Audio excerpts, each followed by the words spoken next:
They told us Martin Luther King Jr. died from a bullet. One shot, one man, one moment on a Memphis balcony. Case closed, right?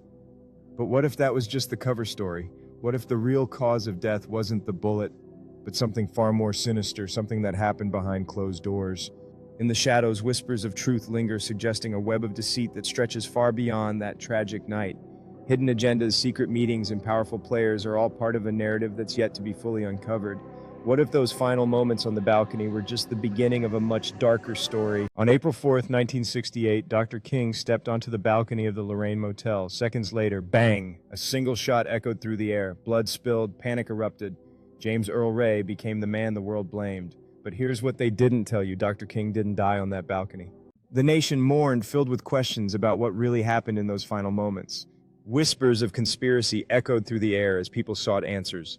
Many could not fathom how someone who dedicated his life to peace could meet such a violent end. The silence in that room was deafening, but the impact of his loss resonated far beyond those walls. The streets erupted in chaos as people demanded justice, their hearts heavy with grief and anger. Protests swelled across the country, uniting voices in a call for change and accountability.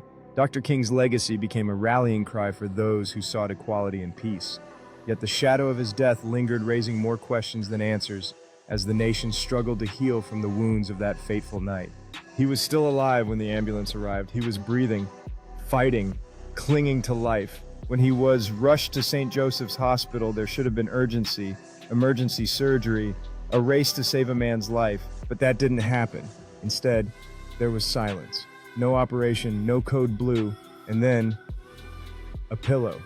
Medical personnel later came forward. They claimed that men in dark suits entered Dr. King's hospital room. They didn't try to save him, they smothered him with a pillow until he stopped breathing. Dr. King wasn't just assassinated, he was executed. In 1999, the King family demanded justice. They took the truth to court, not for fame, not for compensation, but for closure. In a civil trial that lasted 4 weeks, witnesses testified, evidence was presented, and the jury delivered a chilling verdict. Yes. There was a conspiracy. The FBI, the military, even the local police. They weren't just bystanders, they were all part of the plan. And James Earl Ray, he wasn't a lone gunman. He was just the fall guy, the face of a much deeper conspiracy. This wasn't just the killing of a man, it was the attempted assassination of a movement, of a dream, but truth doesn't die in silence. And as long as we speak it, they can't bury it. If this truth shook you, don't let it stay buried. Subscribe, share this story, and leave your thoughts below, because justice only lives when we demand the truth. This is Cortex Crime, and this was the story they never wanted you to hear.